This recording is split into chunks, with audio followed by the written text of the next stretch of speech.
வணக்கம் ஃப்ரெண்ட்ஸ், இது Sri பாலாஜகம் Kandasamy. Dead try பண்ணுற ஸ்டூடெண்ட்டுக்கான அதாவது தமிழில் இன்னைக்கு 2 ஷார்ட்கட் பார்க்க போகிறோம். ஒன்று பார்த்தீங்க அப்படின்னா நமக்கு இந்த புறப்பொருளில் வரக்கூடிய வெச்சி கரந்தை வஞ்சி காஞ்சி இதை பார்க்க போகிறோம்.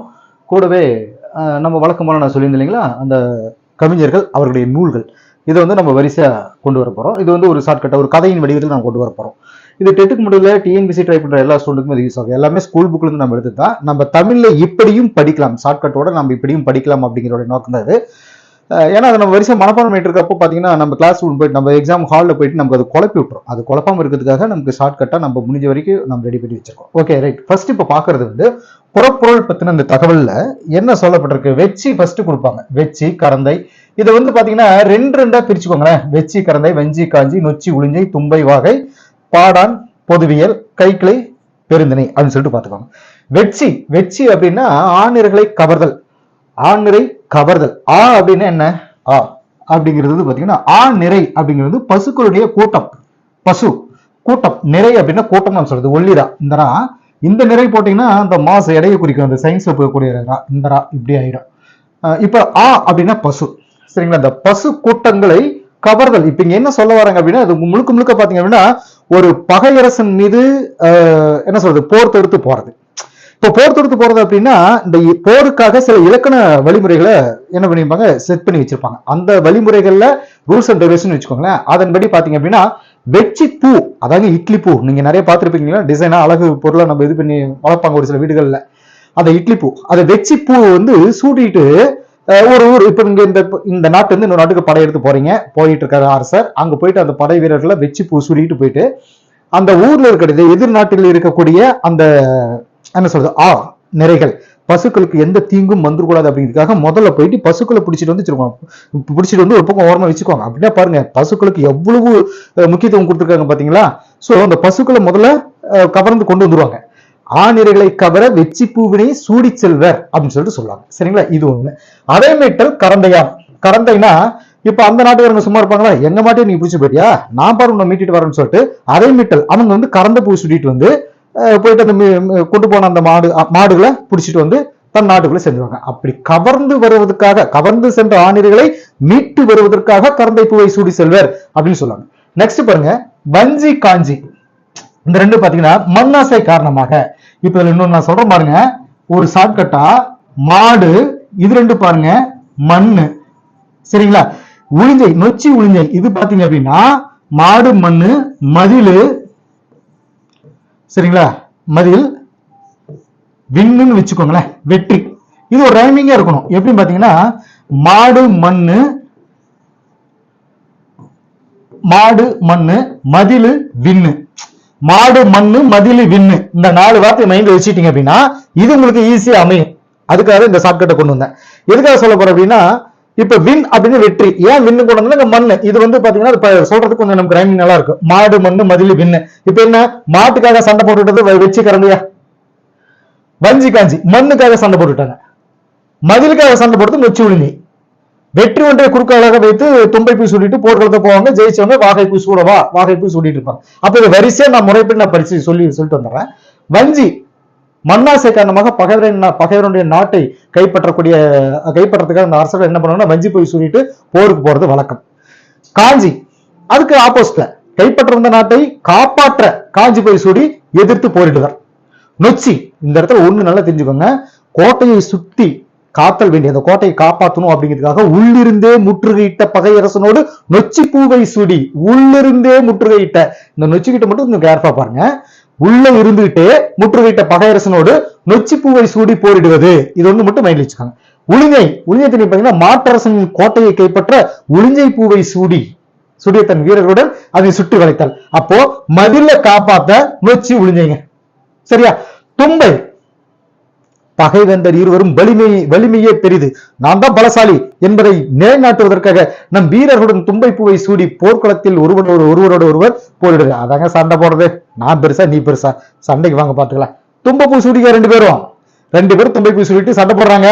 ஜெயிச்ச மண்ணை வாகை பூ சூடிக்கிறோம். அதனால வாகை பூ சூடுவா அப்படின்னா வெற்றி பெற்ற மன்னன் சூடும் பூ வாகை பூ அப்படின்னு சொல்லுவோம். ரைட்டுங்க.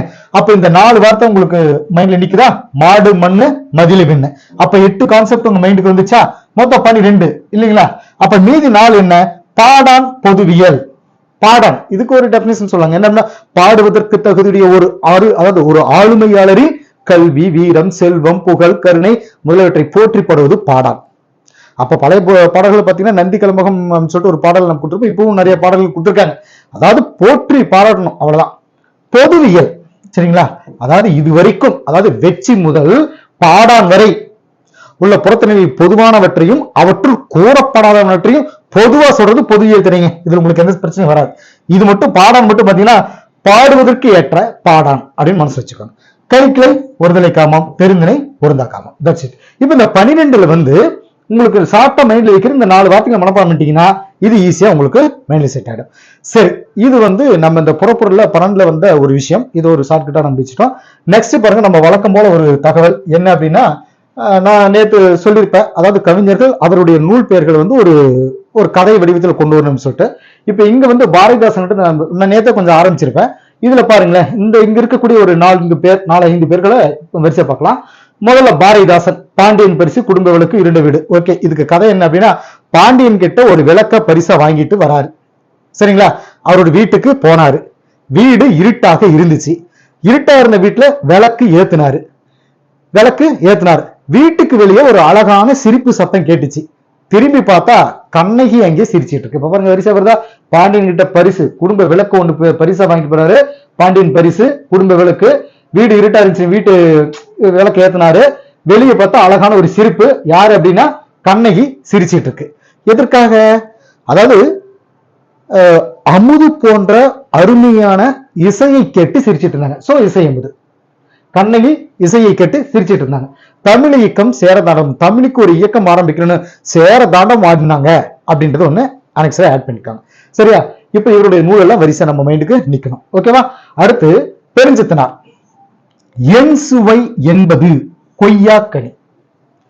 கொய்யா மரம் சரிங்களா. கொய்யா மரத்துல சுவையான என் சுவை, சுவையான கொய்யா கனி கொத்து கொத்தாக, பாவிய கொத்து கொத்தாக தொங்கிட்டு இருக்கு. பள்ளி குழந்தைகள், அதாவது பள்ளி பறவைகள் அப்படிங்கறத ஆட் பண்ணிக்கோங்க. பள்ளி குழந்தைகள் என்ன சொல்லுங்க, மழலைகள், அதாவது மகபுக வஞ்சி அப்படின்னு சொல்லிட்டு அந்த இன்னொரு நூல் இருக்கு அவருக்கு. மழலைகள் அந்த வழியே போயிட்டு இருந்தாங்க.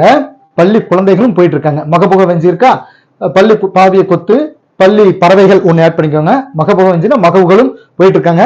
ஆசிரியர்களும் அந்த வழியா போயிட்டு இருக்காங்க.